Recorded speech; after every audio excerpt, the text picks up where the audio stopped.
Hey nerds, we are going to do a review and breakdown of Daredevil Born Again Episode 3, starting now. Welcome back to the Nerd Social. I am Colin. So, Episode 3 is written by Jill Blankenship and directed by Michael Cuesta. And my spoiler-free thoughts about this episode is that it does a very good job of connecting the storylines from the previous two episodes, but you definitely have to watch the previous two episodes to figure out what's going on in this one. So there's a very dramatic chase scene, and you wonder if someone was going to get killed. You have to watch it. We'll definitely break it down in the spoiler part. There was also a very dramatic court scene that happened, which we will review in the breakdown, and also a big verdict near the end of the episode. Now, going to the end of the episode, there's a very shocking scene that happens as well. In terms of rating, I would give this episode of Daredevil Born Again an 8 out of 10, which is a road trip. I think that it definitely doesn't reach the highs of the first two episodes, but they give some resolutions, so it's still a pretty good episode overall. If you want to view more about Daredevil Born Again and other content we put out there, please like, share, and subscribe. We really appreciate your support, and we thank all of our followers on our social media platforms. So without further ado, spoilers ahead for Daredevil Born Again Episode 3.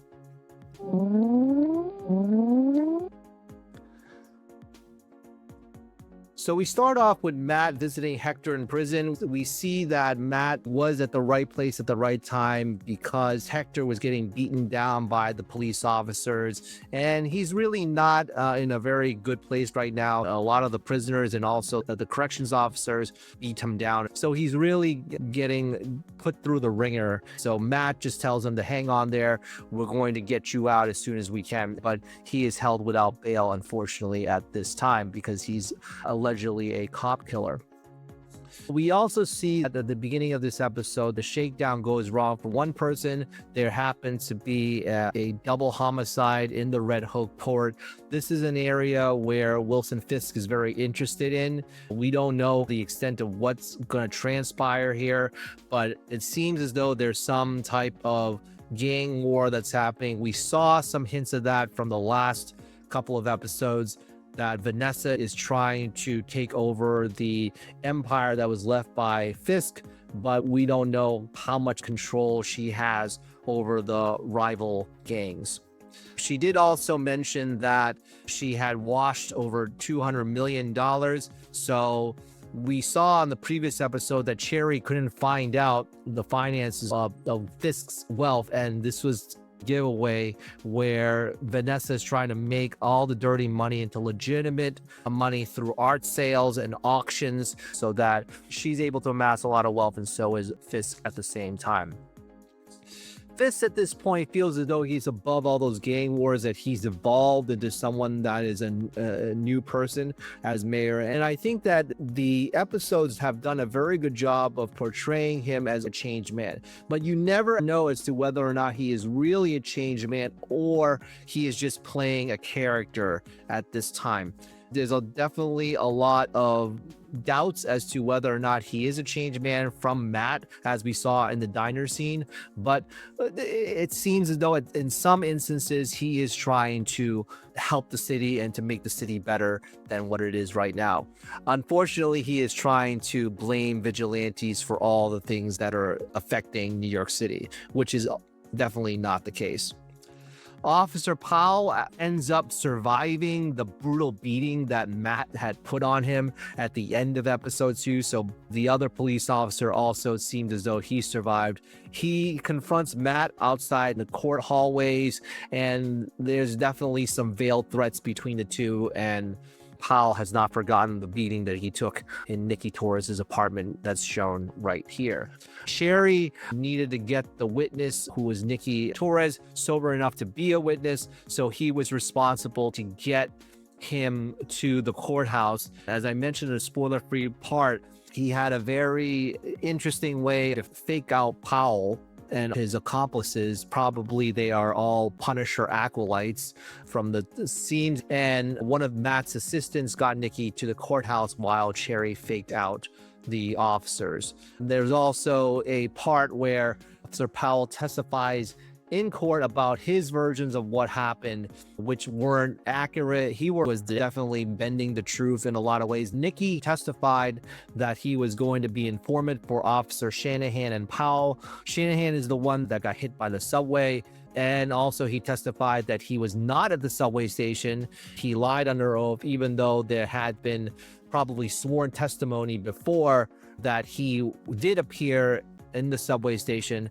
I think that a lot of it has to do with the witness intimidation, and also from the previous episode, Officers Powell and his accomplices are trying to shake him to make sure that he doesn't testify against them. There's also a scene that I haven't shown here on the slide that the mayor's British accent advisor is doing the dirty work to take care of what happened in the port incident. We see that Cherry Kirsten, who is Matt's partner, and Matt decide to put Hector on the witness stand. And at this point of the trial, there's not enough reasonable doubt to have Hector get off this alleged murder.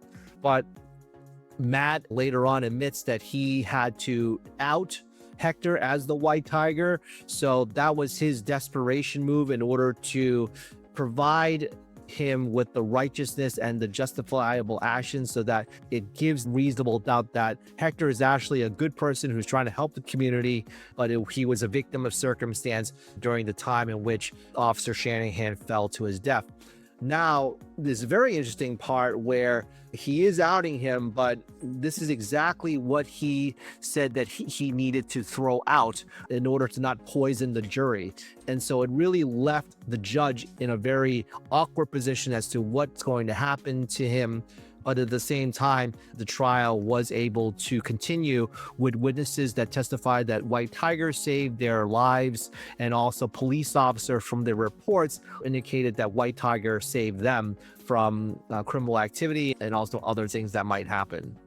So with that reasonable doubt in the jury, Hector Ayala was not guilty of first-degree murder, second-degree murder, and manslaughter. So he got off of all the charges. And so there's a big type of protest as to why is it that someone that is an alleged cop killer was able to get off of these charges. And it really riled the mayor up to say, actually, it was a miscarriage of justice, and also courts fail, juries get it wrong, I should know. And it really sounds familiar to someone that's in the White House right now. So there's definitely those parallels that are going on near the end of this episode. There's also a very tender moment between Matt and Heather after he had won the court case. They were able to have some dinner together, and it seems as though their relationship is budding, even though both of them try to deny the fact that they are seeing each other and building a relationship because they don't want Kirsten to have that satisfaction. The White Tiger, after he has gotten off, was able to put on a mask and investigate several crimes that have been happening near subway underground. And he tasked himself to investigate what's going on. Unfortunately, he gets shot in the head, which was the most shocking scene near the end of this episode, by someone who wears a Punisher symbol. So we don't know whether or not this is actual Punisher or some officer who's a Punisher acolyte. That is how episode 3 wraps up. Does the White Tiger die? We don't really know. Are they doing a deep fake on us just like they did with other individuals like Bullseye, because Bullseye stayed alive? So we don't really know. And so there's definitely some questions as we move along to the next episode, how the relationship between Heather and Matt goes along. Is Matt going to become Daredevil again? We don't really know those stories because he's given up the mantle ever since Foggy has passed away. So those are my thoughts on episode 3 of Daredevil Born Again. Tell us what you think about this episode by commenting down below. Like, share, and subscribe for more content like this. And we will see you in the next video. All right. Take care, everybody.